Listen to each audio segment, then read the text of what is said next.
All right, so we just got some pretty unfortunate news, news that would sadden anybody that cares at least a little bit about the country. So, House Speaker, Democratic House Majority Speaker, Nancy Pelosi has decided that she would like to run for re-election. She recently made this announcement. I know I'm several days late on this, but anyway. So, this is a woman that turns 82. I'll say that one more time, 82 in March. And it isn't so much about her age as it is her ideology. Now, I know when I speak of these things, I made videos in the past of Mr. Chuck Grassley being as old as he is. I think he's like 88 running for re-election.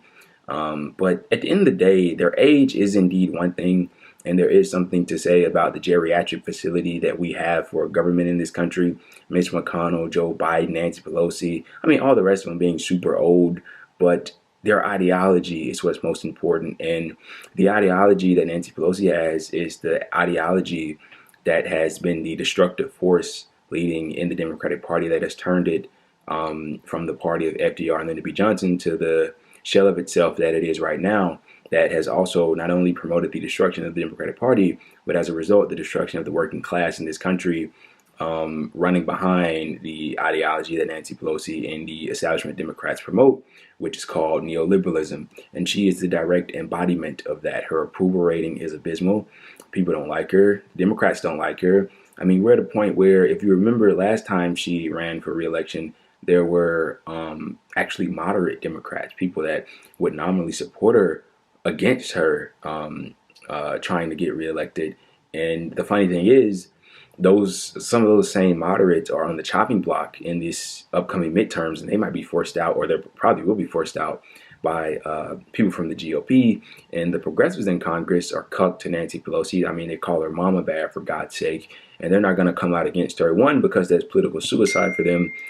Nancy Pelosi is the driving force in terms of funding in the Democratic Party. She is the cash cow in that sense. And also it's fear. They don't want to go against her because they fear of her retaliating and ending them, but that really doesn't make a whole lot of sense because they have the power of the people. The people back the progressives in Congress because they do promote, as weak and feeble and ineffective as they might be, they do have the correct ideology at the very least. And that is something that Nancy Pelosi doesn't have, will never have, and hasn't shown a modicum of ever since she's been in Congress. This is a figure that is hostile to anything and everything that the left has to promote, that we would like to implement to change this country for the better. She is a roadblock for all of us. And the fact that she's still there and she wants to continue to be there is trouble. And if she wasn't there, her successor would, I don't know who it would be, but it would probably be somebody like Hakeem Jeffries, who is probably equally terrible. I mean, just absolutely horrible. But this is what we're dealing with. And so the person that she is running against, that she defeated last time, that nobody knows who he is really, is a man named Shahid Buttar. He's amazing, honestly. I suggest you look into him. Has really great things to say, says pretty much everything you want to hear from a politician. And look, the chances of him winning are slim. They always are when going up against a figure like Nancy Pelosi that's so bathed so often in the filth of corruption. And so she has so much money behind her, so many corporate backers and corporate donors.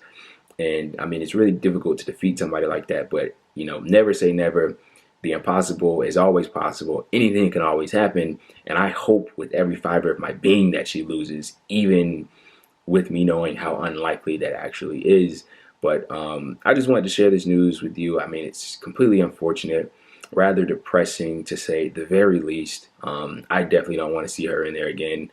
I mean, the Democrats, her essentially running for re-election, the Democrats are going to get swept anyway. But I mean, this definitely doesn't help their case. I mean, this ideology, man, it's so destructive, and it has attributed to so much pain and suffering across the country.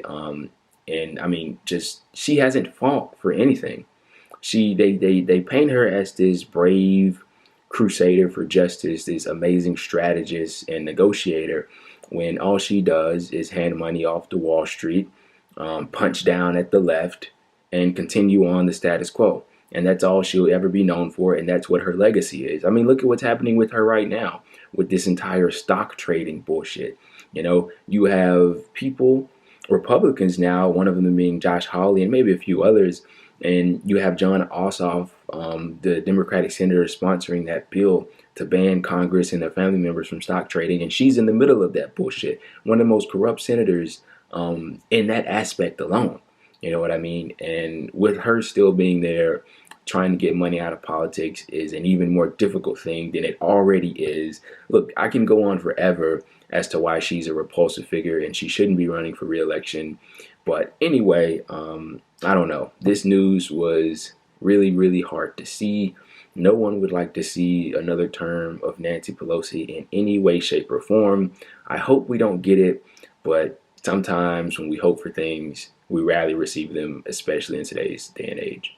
But like I said before, I just want to reiterate, it's not so much her age, although she has a foot in the grave at this point.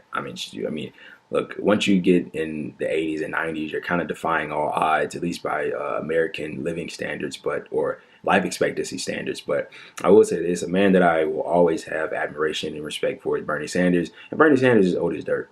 But see, the thing with Bernie Sanders is he's correct and he has the right ideology and he doesn't embrace neoliberalism like his fellow geriatric colleagues.